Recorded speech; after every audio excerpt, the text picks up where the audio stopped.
दोस्तों, सऊदी अरब में औरतें गुलाब जल और फिटकरी का इस्तेमाल क्यों करती हैं?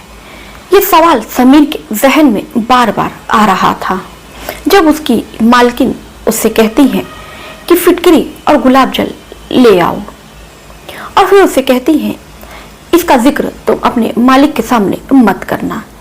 अब समीर का दिमाग खराब हो जाता है कि आखिर में ये मालकिन गुलाब जल और फिटकरी का इस्तेमाल क्यों करती है और रात में ही इसको क्यों मंगवाती है, और ये बात वो अपने मालिक से वो मालिक से क्यों छिपाना चाहती हैं। ये बड़ा हैरान और परेशान करने वाला सवाल था। दोस्तों, आप भी परेशान और हैरान हो जाएंगे। इस सवाल का खुलासा आपके सामने होगा। समीर कमाने खाने के लिए सऊदी अरब जाता है। वहाँ पर वो एक मालकिन के यहाँ एक ड्राइवरी का काम करता है। तनख्वाह भी उसकी अच्छी खासी होती है, लेकिन जो उसका पति है वो किसी और मुल्क में रहता है और हफ्ते 10 दिन के लिए वो उससे मिलने आया करता था। दोस्तों, जो समीर है वो उस औरत को चाहने लगता है। उसके बाद क्या होता है? दोस्तों, गुलाब जल और फिटकरी का क्या राज है? बड़ी ही दिलचस्प और बड़ी ही रोचक ये कहानी है। थोड़ा सा वक्त निकालकर गुलाब जल और फिटकरी की कहानी और उस लड़के की चाहत की कहानी जरूर सुनिए। कहानी को मैं आपको सुनाऊं इससे पहले आपसे एक गुजारिश है कि अगर आप जो चैनल पर नए हैं तो चैनल को सब्सक्राइब कर दीजिए, वीडियो को लाइक कर दीजिए, और अंत में वीडियो की कहानी अगर आपको अच्छी लगेगी तो कमेंट में अपनी राय जरूर बताइएगा। आपके कमेंट का मैं रिप्लाई भी करूंगी। तो चलिए फिर इस कहानी की शुरुआत करते हैं। आज की कहानी हिंदुस्तानी समीर और सऊदी अरब की उस औरत की कहानी है। हिंदुस्तान के मध्य प्रदेश में रहने वाला समीर है। समीर मध्य प्रदेश में रहता है। मध्य प्रदेश में अपनी माँ और 2 बहनों के साथ रहता है। पिता जो थे समीर के, वो बहुत पहले ही 10 साल पहले उनका इंतकाल हो जाता है। अब सारी जिम्मेदारी जो थी वो समीर के ऊपर रहती है। समीर ड्राइवरी का काम करता है, ड्राइवरी अच्छी खासी जानता है। समीर मध्य प्रदेश में ही रहकर अपने घर की जिम्मेदारी उठा रहा था। अब माँ भी जो समीर की थी वो बीमार रहने लगी थी, और फिर उसके ऊपर 2 बहनों की शादी की जिम्मेदारी थी। समीर का एक दोस्त था रेहान। रेहान सऊदीया में रहकर काम करता है।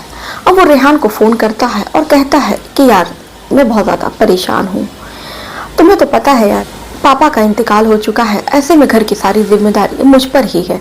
अम्मी भी बीमार रहती हैं, अम्मी की भी दवाइयाँ चलती हैं, और 2 बहनें भी हैं, बड़ी हो गई हैं, तो उनकी भी शादियां करनी है। अब यहाँ पर मुझे मध्य प्रदेश में ड्राइवरी से इतने पैसे नहीं मिल पाते हैं कि मैं अपनी माँ का इलाज करूँ, बहनों के लिए पैसे भी जोड़ सकूँ। यार, तुम सऊदीया में रहते हो, मैंने सुना है कि वहाँ पे अच्छे खासे पैसे मिलते हैं। यार, मेरे लिए कोई जॉब देखो, कोई वीज़ा देखो। मैं सोच रहा हूँ कि मैं भी सऊदीया आ जाऊँ और वहाँ पर आने के बाद कुछ पैसे जोड़ के अपनी बहनों की शादी करूँ। रेहान ये बात सुनता है तो बहुत ज़्यादा मायूस हो जाता है और समीर के ऊपर उसको बहुत दया आती है। फिर रेहान जी जान से अपने दोस्त के लिए वीज़ा खोजने लगता है। तभी उसको एक मालकिन के यहाँ ड्राइवरी का वीज़ा रहता है। अब वो मालकिन से बात करता है और फिर वहाँ से सारी चीज़ें तय तमाम हो जाती हैं। तुरंत वीज़ा भेजता है और वीज़ा भेजकर समीर को सऊदी अरब बुला लेता है। अब इधर जो समीर था वो बहुत ज़्यादा खुश था। समीर की बहनें और समीर की अम्मी भी बहुत ज़्यादा खुश थी। अब समीर अपना सारा सामान लेकर, सब कुछ अपना पैक करके वो सऊदी अरब आ जाता है। सऊदी अरब में वो अपने दोस्त रेहान के साथ ही एक रात रुकता है। दूसरे दिन दोनों खाना पीना खाकर उसके बाद से जो रेहान है वो उस मालकिन के यहाँ उसको ले जाता है। मालकिन से कहता है कि मालकिन, मैं हिंदुस्तान से आपके लिए ड्राइवर ले आया हूँ। ये है समीर। समीर मैडम मध्य प्रदेश का रहने वाला है, और ये आज से आपका ड्राइवर है। आपको अब जहाँ भी जाना होगा आप समीर से बोल दीजिएगा, ये आपको हर जगह ले जाएगा। अब जो उसकी मालकिन थी वो समीर को ऊपर से नीचे की ओर देखती हैं। समीर देखने में जवान था, हट्टा कट्टा था। समीर की उम्र 27 से 28 साल की थी। फिर वो ऊपर से नीचे देखती है तो कहती है ठीक है, इसको अपने ड्राइवर के तौर पर रख लेती हूँ। और फिर समीर को उसकी तनख्वाह बताती हैं, और समीर जब अपनी तनख्वाह सुनता है तो बहुत ज़्यादा खुश होता है। फिर उसे लगता है कि अब तो वो अपनी बहन की शादी वो जल्द ही कर देगा। मैं तुमको बगल में ही, मेरे घर के बगल में एक क्वार्टर खाली है जो ड्राइवर का क्वार्टर है, तो तुम वहीं पे अपना सामान लेकर रहो, मुझे जब भी कोई काम पड़ेगा मैं तुमको बुला लिया करूंगी। मुझे कुछ सामान लेने जाना होता है, मुझे शॉपिंग करने जाना होता है, या मुझे किसी और काम से अक्सर बाहर जाना पड़ता है, तो तुम इसी क्वार्टर में रहो और मुझे जब भी तुमसे कोई काम हुआ करेगा मैं तुमको बुला लिया करूंगी। समीर को फिर लेकर जाती हैं, क्वार्टर दिखाती हैं और समीर उस क्वार्टर में अपना सामान लाकर शिफ्ट कर देता है और वहां रहने लगता है। दूसरे दिन सुबह को मालकिन आती हैं, समीर से कहती हैं कि समीर चलो मुझे शॉपिंग करने जानी है। अब समीर उठता है, तुरंत अपनी मालकिन के साथ उनको गाड़ी पर बिठाकर उनको शॉपिंग कराने के लिए लेकर जाता है। अब मालकिन अपने लिए कपड़े खरीदती हैं और भी सारे सामान खरीदती हैं। फिर मालकिन अपने घर चली आती हैं। फिर ऐसे ही हर रोज था, मालकिन अपना सामान लेने के लिए, शॉपिंग करने के लिए किसी न किसी काम से समीर के साथ बाहर जाती। अब जो मालकिन थी वो बेहद ज़्यादा खूबसूरत थी, क्योंकि कहते हैं वैसे भी जो सऊदी की लड़कियां होती हैं, औरतें होती हैं, वो बहुत ज़्यादा बला की खूबसूरत होती हैं। अब ऐसे में जो समीर था वो मालकिन को कहीं ना कहीं बहुत ज़्यादा चाहने लगा था, मालकिन उसको बहुत ज़्यादा अच्छी लगती थी। अब समीर जो है जब भी आगे की सीट पर बैठता, वो आगे की सीट पर शीशे में वो मालकिन को देखा करता था। दिन शाम का वक्त था, मालकिन समीर के पास पहुंचती हैं और कहती हैं कि समीर चलो एयरपोर्ट चलना है, मेरे शौहर आ रहे हैं, शौहर को चलकर रिसीव करना है। अब जब ये बात सुनता है तो बहुत ज़्यादा मायूस हो जाता है और उसको बहुत बड़ा झटका लगता है। अब फिर क्या था, वो अपने दिल के हाथों मजबूर था, क्योंकि कहीं ना कहीं वो मालकिन को चाहने लगा था और ऐसे में उसकी चाहत में कहीं ना कहीं खलल पड़ रहा था। अब फिर वो मायूसी में, मालकिन का ऑर्डर था तो फिर उसको जाना ही था। वो तुरंत गाड़ी निकलता है और मालकिन को लेकर एयरपोर्ट की तरफ चल बढ़ता है।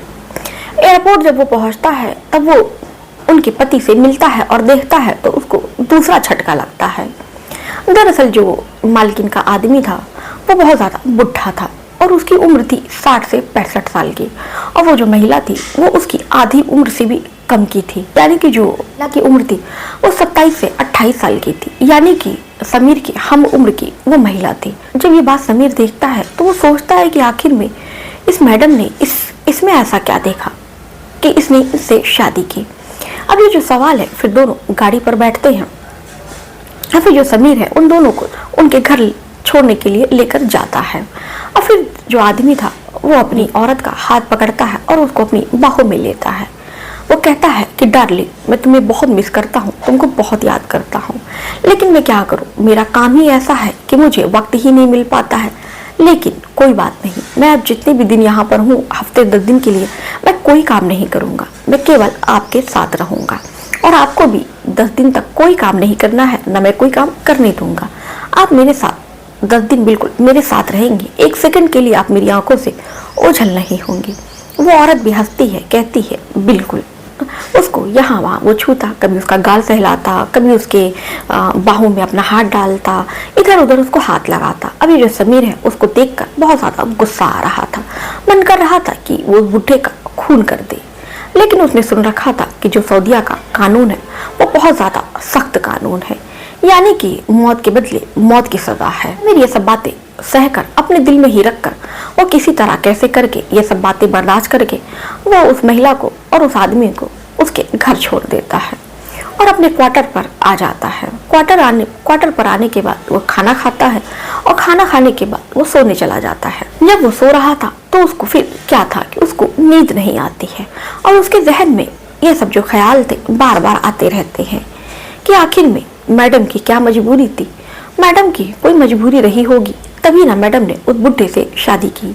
मैडम तो इतनी ज़्यादा खूबसूरत है और वो आदमी ना ही खूबसूरत है, उसकी उम्र भी इतनी ज़्यादा है, कितना देखने में खराब लगता है, कितना भद्दा लगता है। मैडम उसके साथ कैसे रहती हैं और आखिर में ऐसी क्या मजबूरी थी जो मैडम को उस बुढ़े से शादी करना पड़ा। ये सब जो सवाल था उसके जहन में रात भर आते रहते हैं और कभी वो इधर करवट लेता, कभी वो उधर करवट लेता। ऐसा ही करते करते जो समीर की रातें हैं वो गुजर जाती हैं। अब सुबह उसको इतनी बेचैनी थी कि सुबह तुरंत उठता है, वो नाश्ता पानी भी नहीं करता है, तुरंत मैडम के घर जाता है। तभी देखता है कि जो मैडम है और मैडम का आदमी वो अपनी मैडम को बाहों में लेकर बिल्कुल लिपटा हुआ है, वो एक दूसरे की बाहों में खोए हुए हैं। उनको ये भी पता नहीं चलता है, वो इतना एक दूसरे में खोए रहते हैं कि सामने ड्राइवर आकर खड़ा है। अब वो ड्राइवर ये सब नज़ारा समीर काफी देर से देख रहा था और फिर देखता है कि जो बुढ़ा है उसको वो अपने मुंह के पास करीब लाने की और कोशिश करता है।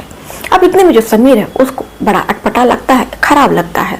अब समीर बनावटी खांसी खांस देता है। अब फिर जो उसकी मैडम थी वो सतर्क हो जाती है और देखती है ड्राइवर खड़ा है। फिर वो कहती है कि जरा लिहाज कीजिए, कुछ तो नौकरों का लिहाज कीजिए। तो फिर उसका आदमी कहता है, अरे मैडम, नौकरों का क्या लिहाज करना, वो भी तो हमारे घर के ही हैं, कौन सा किसी से कुछ कहने जा रहे हैं। अरे ये तो हर कोई ही करता है, कौन सा हम लोग कुछ नया कर रहे हैं और कौन सा मैं रोज रोज ये सब करता हूँ। वो आदमी उससे थोड़ा दूर हो जाता है और समीर से पूछता है कि बताओ तुम यहाँ क्या कर रहे हो, क्या काम है। तो कहता है कि हमसे पूछने आया था कि मैडम आज आपको कहीं चलना है। तो फिर उस मैडम का आदमी कहता है कि नहीं, मैडम को तुम्हारी कहीं नहीं जाना है। मैडम अब जब तक मैं साथ हूँ तो वो मेरे साथ ही रहेगी। मैडम को तुम्हारी एक सेकंड के लिए भी मैं कहीं बाहर नहीं जाने दूंगा। तुम जाओ, हमें जब भी कोई काम होगा तो हम तुमको बुला लेंगे। तुम्हारा मन करे तो तुम कहीं चले जाओ घूमने के लिए, या नहीं तो तुम खाना पीना खाकर घर में ही आराम करो। अब फिर समीर को ये सुनकर बहुत ज्यादा उसका खून खौल जाता है, बहुत ज्यादा उसको गुस्सा आता है, लेकिन वो कर भी क्या ही सकता था। फिर समीर उल्टे पैर अपने क्वार्टर पर आ जाता है। क्वार्टर पर आने के बाद उसको बहुत ज्यादा गुस्सा आता है और वो सारा दिन कुछ खाना भी नहीं खाता है और उसको बस यही ख्याल सता रहा था कि आखिर में वो कैसे मैडम उस बुढ़े के साथ ये सब करती हैं। मैडम को क्या एक जवान लड़का नहीं मिला? आखिर में मैडम की क्या मजबूरी थी कि मैडम ने एक बुढ़े से शादी की? मैडम ऐसा क्या है? ऐसा कोई तो ऐसी बात होगी, कुछ तो ऐसी बात होगी। तरह तरह के सवाल समीर के जहन में आ रहे थे। रह रहे कि ये सब बातें समीर को बहुत ज्यादा परेशान कर रही थी। अब फिर क्या था, 3-4 घंटे का वक्त बीतता है और शाम के 5 बज जाते हैं। तभी मैडम समीर के क्वार्टर पर आती है और समीर लेटा रहता है। मैडम कहती है कि तुम लेटे ही रहो समीर, मुझे तुमसे एक काम है, मेरा एक सामान तुम ला दो। तुम्हारे जो मालिक है वो मुझको कहीं जाने तो देंगे नहीं, बिल्कुल वो मुझे एक सेकंड के लिए भी कहीं हिलने नहीं दे रहे हैं। अब जब तक वो मेरे साथ है तब तक तो मैं कहीं बाहर निकल नहीं पाऊंगी, वो मुझको कहीं भी जाने नहीं देंगे। ऐसे में समीर मेरी मजबूरी है कि मैं कहीं जा नहीं सकती, मैं कहीं आ नहीं सकती, तो तुम्हें मेरा काम करना है। ये लो कुछ पैसे ले लो, तुम जिस दुकान से मैं सामान लेती हूँ उसी किराने की दुकान पर चले जाना और उस आदमी से कहना कि मैडम जो यहाँ से गुलाब जल और फिटकरी ले जाती हैं, मैडम ने गुलाब जल और फिटकरी मंगवाई है, और उससे कहना कि मैडम के पति आए हैं तो फिटकरी और गुलाब जल की मात्रा को 2 गुना कर दे। पैसे लेकर दुकान पर चला जाता है। दुकानदार से वो कहता है कि जो मैडम आपके यहाँ से रोज किराने का सामान लेकर जाती हैं वो गुलाब जल और फिटकरी मंगवाई हैं और उन्होंने बोला है कि उनके पति आए हैं, तो वो गुलाब जल और फिटकरी की जो मात्रा है उसको आप 2 गुना कर दीजिए। अब फिर जो वो बुढ़ा आदमी था वो मुस्कुराने लगता है, कहता है कि अच्छा।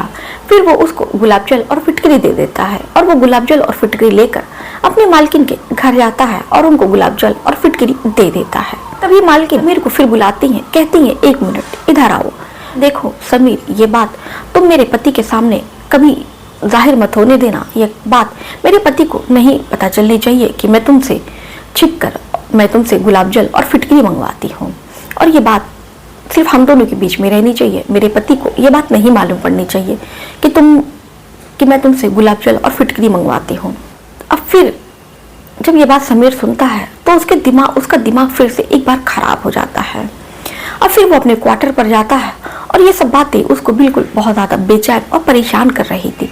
वो बार बार यही सोच रहा था कि आखिर में ये तो दूसरा रहस्य मेरे सामने है कि आखिर में अब ये मैडम जो है वो गुलाब जल और फिटकरी का क्या करती हैं, वो भी इसे रात में क्यों मंगवाती हैं, और उन्होंने मुझसे ऐसा क्यों बोला। तुम्हारे मालिक को इस बारे में नहीं पता चलना चाहिए कि मैं तुमसे फिटकरी और गुलाब जल मंगवाती हूँ। पति आए हैं, दुकानदार से बोलना कि इसको दुगना कर दे। अब उसके समीर के जहन में बहुत सारे सवाल हो गए थे। सवालों में वो बिल्कुल बहुत ज्यादा उलझा और परेशान था।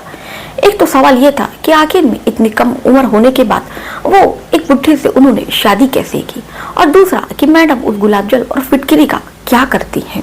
तीसरे दिन मालकिन के घर जाता है यही बात पूछने कि मालकिन आपको कहीं जाना है। फिर जो उसका मालिक रहता है कहता है कि नहीं, तुम्हारी मालकिन कहीं भी नहीं जाएगी। मैंने तुमसे बोला ना कि अगर हमें तुम्हारी जरूरत होगी तो हम तुमको बुला लेंगे। तुम्हें कहीं जाना है तो चले जाओ, हम लोग को बार बार यूं परेशान मत करो। तुम्हारी मालकिन अब जितने दिन मैं यहाँ पर हूँ, तुम्हारी मालकिन सिर्फ मेरे साथ रहेंगे और वो कहीं भी नहीं जाएंगे। जब ये बात फिर समीर सुनता है तो बिल्कुल उसका अंदर से मन खून खौल उठता है, लेकिन वो बेचारा बेबस था, लाचार था, वो कर भी क्या सकता है। फिर वो वापस लौटने लगता है। तभी वहां पर उनके घर में और जो नौकर होते हैं, फिर उसके दिमाग में गुलाब जल और फिटकरी वाली बात आती है। फिर वो नौकर के पास जाता है और पूछता है कि जरा ये बताना कि जो तुम्हारी मालकिन है ये गुलाब जल और फिटकरी का क्या करती है। अब जब ये बात नौकर सुनते हैं तो वो मुस्कुराने लगते हैं, कहते हैं कि तुम विदेशी आदमी हो, तुम ये सब तुम जानकर क्या करोगे। फिर वो मुस्कुरा कर चले जाते हैं। थोड़ी दूर वो आगे बढ़ता है, तभी वहां पर माली फूलों में पानी डाल रहा था। वो माली से पूछता है कि ये बताओ तुम्हारी मालकिन गुलाब जल और फिटकरी का क्या करती है। कहता है अरे छोड़ो, तुम अपने काम से काम रखो, तुम ये सब क्या करोगे जान के। मियाँ बीवी का मैटर है, ये सब मियाँ बीवी का मामला है, तुम बरखुरदार इसमें ना ही पड़ो तो अच्छा है। ये कह वो माली पौधों में पानी देने लगता है। समीर बिना जवाब लिए अब फिर से अपने क्वार्टर पर चला जाता है और कहीं ना कहीं अब उसके जहन में बहुत सारे सवाल थे, जिन सवालों के उसके पास जवाब नहीं थे। बिल्कुल वो परेशान और निराश था कि आखिर में ये फिटकरी और गुलाब जल का क्या रहस्य है। मैं जिससे भी पूछता हूँ वो कोई भी मुझे इसका राज नहीं बताता है। कोई मुस्कुरा देता है तो कोई कहता है कि तुम क्या करोगे जानकर, ये मियाँ बीवी का मामला है, तुम इसमें ना पड़ो तो बेहतर है। आखिर में फिटकरी और गुलाब जल का मैडम करती क्या है, क्या इसे कहीं लगाया जाता है, क्या इसका कोई इस्तेमाल किया जाता है, इससे आखिर में क्या होता है। और फिर यही सब सवाल थे। फिर जो समीर था ये सब सवाल लेकर सो जाता है। फिर मालकिन उसके पास आती हैं, कहती हैं कि तुम्हारे मालिक को विदेश जाना है, चलो एयरपोर्ट पे उनको छोड़ आते हैं। फिर अब जो समीर था वो बहुत ज्यादा खुश हो जाता है, अपने मालिक को छोड़ने के लिए एयरपोर्ट पर जाता है। अब जो मालकिन थी उसकी, वो अपने आदमी को अलविदा कहती है और फिर जो बुढ़ा आदमी था वो उसको इधर उधर चूमता है अपनी औरत को, और फिर दोनों एक दूसरे को अलविदा कहकर घर चले आते हैं।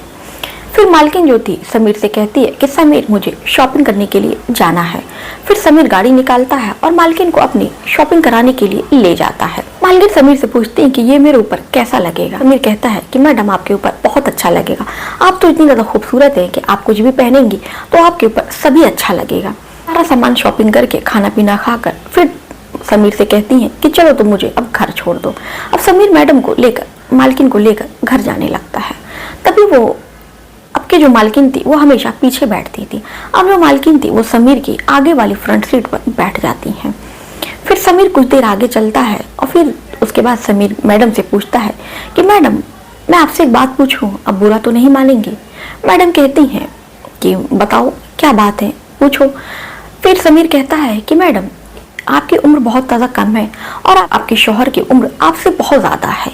आखिर में मैडम ऐसी क्या मजबूरी थी कि आपने इनसे शादी की, आपका तो कोई मेल नहीं है, कहाँ आप इतनी खूबसूरत, कहाँ वो बिल्कुल आपसे मेल नहीं खाते, और आपकी उम्र भी देखी जाए तो बिल्कुल उनसे आधी से भी ज़्यादा आपकी उम्र कम है। कहाँ मैडम आप, कहाँ आपके शौहर, क्या कोई मजबूरी रही होगी मैडम कि आपने मालिक से शादी की। अब फिर जैसे ही ये बात उसकी मालकिन सुनती है तो बहुत ज़्यादा उसको गुस्सा आ जाता है और वो समीर को डांट देती है कि देखो तुम नौकर हो तो नौकर की ही तरह रहो, अपनी हैसियत इंसान को नहीं भूलनी चाहिए। तुम यहाँ पर मेरी ड्राइवरी करने के लिए आए हो, ना कि मेरे घर में ताक झाक करने के लिए। अगर तुम अपने काम से काम रखो तो अच्छा होगा, वरना इसका अंजाम बहुत बुरा होगा। फिर जब ये समीर ये बात सुनता है तो बहुत ज़्यादा बिल्कुल उदास हो जाता है, निराश हो जाता है कि जिस मालकिन के वो इतने सपने देख रहा है और जिस मालकिन को वो इतना चाहता है, उसकी मालकिन उसके साथ ऐसा सलूक कर रही है और वो उसकी मालकिन ने उसकी औकात याद दिला दी। अब फिर क्या था, समीर अपनी मालकिन को घर छोड़ता है और अपने क्वार्टर पर आकर खाना पीना खाकर सो जाता है। अब दूसरे दिन मालकिन आती हैं, कहती है कि समीर मुझे उसी दुकान पर ले चलो जहाँ से मैं फिटकरी और गुलाब जल लेती हूँ। अब फिर जब ये बात समीर सुनता है, एक बार फिर से गुलाब जल और फिटकरी की बात, तो उसका दिमाग खराब हो जाता है कि आखिर में ये फिटकरी और गुलाब जल की का क्या राज है। सऊदी अरब की महिलाएं गुलाब जल और फिटकरी का क्या करती हैं? तो मालिक भी जा चुके हैं, तो अब मैडम क्या करेंगी फिटकरी और गुलाब जल का? फिर क्या था, वो मालकिन को उस दुकान पर ले जाता है। मालकिन वहां से गुलाब जल और फिटकरी लेती हैं और उसके बाद समीर से कहती हैं कि समीर, मुझे कुछ कपड़े खरीदना है, तो चलो मॉल चलते हैं। अब समीर मॉल में उनको लेकर जाता है। मालकिन कपड़े देखती हैं और अपने लिए फिर पसंद करती हैं। फिर समीर से पूछती हैं कि समीर, ये मेरे ऊपर कैसा लगेगा? फिर समीर कहता है कि मालकिन, मुझे क्या पता, मैं तो एक नौकर हूँ, मेरी क्या हैसियत, मुझे अपने काम से काम रखना चाहिए। और ये कौन सा ड्रेस आप मेरे लिए ले रही हो, कौन सा आप मुझे पहनकर दिखाओगे? तो वैसे भी मैं नौकर हूँ, तो मुझे अपनी औकात नहीं भूलनी चाहिए। अब मालकिन समझ जाती है कि समीर कल की बात से काफी ज्यादा गुस्सा और नाराज है। फिर जो मालकिन थी वो भी कुछ सामान नहीं खरीदती हैं और कहती हैं समीर से, चलो तुम मुझे मेरे घर छोड़ दो। अब समीर मालकिन को लेकर अपने घर जाने लगता है। फिर मालकिन समीर से कहती हैं कि तुम मुझसे नाराज हो, मुझे पता है। समीर, तुम सही सोच रहे थे कि जो मैंने शादी की है, वो जो मेरी शादी है वो मैंने मजबूरी में की है। अब जब ये बात समीर सुनता है तो फिर अपनी मैडम से कहता है कि मालकिन, मुझे पता है, तभी मैं यही जानना चाह रहा था और आप मुझसे कल नाराज हो गई। तो फिर मालकिन उसको अपना सच बताती है और जब वो सच सुनता है तो समीर उसके पैरों तले जमीन खिसक जाती है। मालकिन बताती है कि जब मैं छोटी सी थी तब मुझे कोई किडनैप कर लिया था। जब मैं छोटी थी तो मेरे माँ बाप मुझे छोड़कर इस दुनिया से चले गए और मैं अनाथ हो गई। तभी उसके बाद से अनाथ आश्रम में मैं पल रही थी, बढ़ रही थी। तभी मुझे अनाथ आश्रम से कुछ गुंडे मुझे किडनैप करके ले गए और ऐसे में एक अंग्रेज को मुझे बेच दिया। अब जो अंग्रेज थी वो मुझे मेरी बहुत ज़्यादा अच्छी परवरिश करती, मुझे अच्छे अच्छे कपड़े पहनाती और मुझे बहुत ज़्यादा अच्छे अच्छे खाने देती और मुझे बहुत प्यार करती थी। अब फिर क्या था, मैं देखते देखते 15 साल की हो गई। जब मैं 15 साल की हो गई तब मुझे पता चला कि ये जो मेरी मालकिन है वो मुझे अच्छे अच्छे कपड़े इसलिए पहनाती है और इसलिए देती है कि ताकि वो उसे बेच सके। अब फिर ऐसे ही जब वो 16 साल की होती है तब एक ग्राहक को वो मुझे बेच देती है एक रात के लिए। अब फिर क्या था, वो मुझे सच सवार के एक कमरे में ले जाती है और उस कमरे में बंद कर देती है। मैं बहुत ज़्यादा चीखती हूँ, चिल्लाती हूँ, तभी कोई दरवाज़ा नहीं खोलता है। फिर दरवाज़ा खुलता है और एक बुढ़ा आदमी मेरे पास आता है। मैं उनको देखती हूँ तो बहुत ज़्यादा रोती हूँ, चिल्लाती हूँ, उनके पैर पड़ती हूँ। लेकिन फिर वो आदमी कहता है, दरअसल वो आदमी वो तुम्हारा मालिक ही था, यानी कि मेरा पति ही था। फिर वो कहती हैं कि मैं उनसे बहुत ज़्यादा हाथ पैर जोड़ती हूँ और कहती हूँ कि मेरे साथ ये मत करो, ये पाप है, पाप नहीं करना है।